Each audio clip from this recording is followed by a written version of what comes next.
Wanji, let us now move to Kakamega, where most towns in western region have remained deserted even during the day after the implementation of the curfew last Friday. Now, public service vehicles operators being the most affected.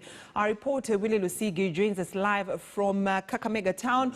Willie Lusige, good morning. How bad is the situation? Because, here in Nairobi, the fares have gone up. I don't know what's happening in Kakamega County.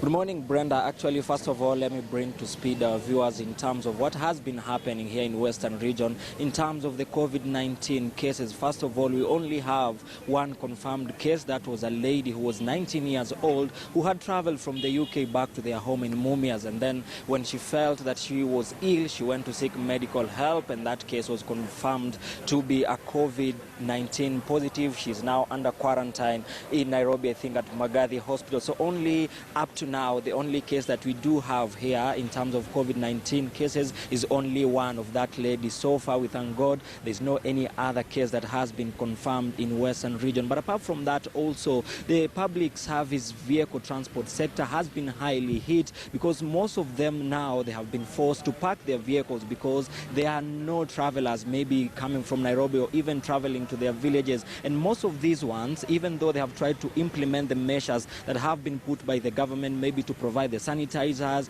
to be able to make sure that all the passengers who are traveling can be able to clean their hands. But things have been different because the number of passengers has decreased. And if my cameraman can show around, most of these matatus now have been forced to be parked. There are no passengers, with all those who play a key role in the transport sector calling on the government to intervene and maybe to be able to rescue them, because most of them, they have owned these matatu through financial help, maybe through debts, and now they are not being able to pay back their loans. But apart from that, also we have had another issue that has come up after the introduction of the curfew. This is in relation to some hooligans who are now taking the opportunity of the curfew around 7 p.m. A number of villages have been complaining that some young men have been trying to imitate the police. They arrest members of the public, they threaten them, they ask for money, pretending to be police who are there to implement the curfew. So members of the public have been really calling on the government to try and make sure that they tighten their security so that they can be able to identify who is the right police officer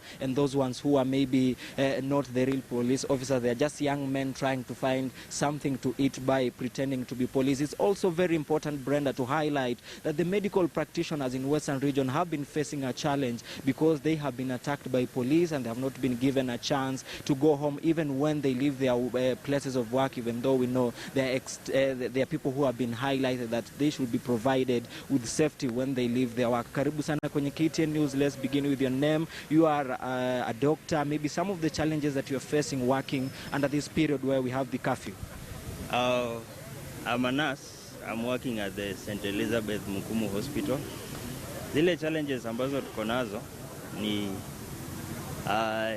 ile time, for example, unatoka kazini labda saa 1 ya usiku, shift imeisha,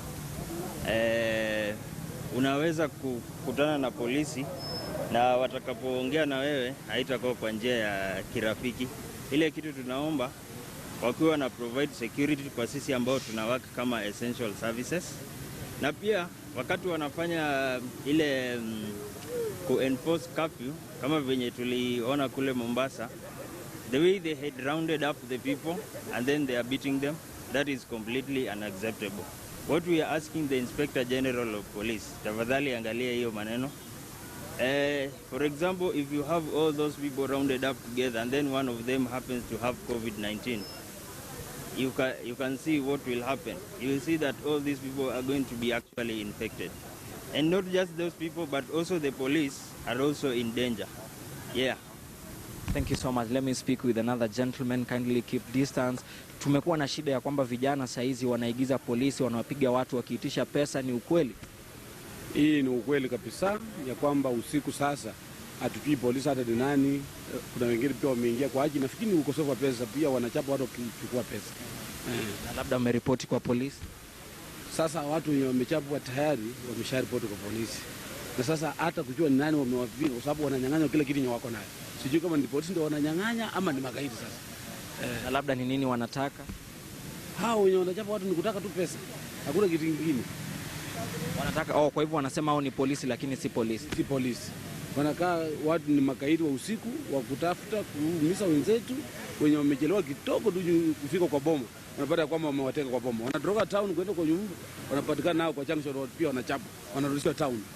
Okay, thank you so much. So those are some of the comments, Brenda, by the residents here in Western Region. So far, the curfew has been implemented. We just have a little bit of confusion here and there, where we've seen a number of hooligans now taking the opportunity, harassing the members of the public and also demanding for money, while the villagers here or the members of the public are calling on the government to make sure also they safeguard their safety in terms of these issues which are now coming up because of the curfew. Well, Lusige, thank you so much for that in-depth, explanation of what's happening in Kakamega County, taking us to, actually bringing us to the end of KTN.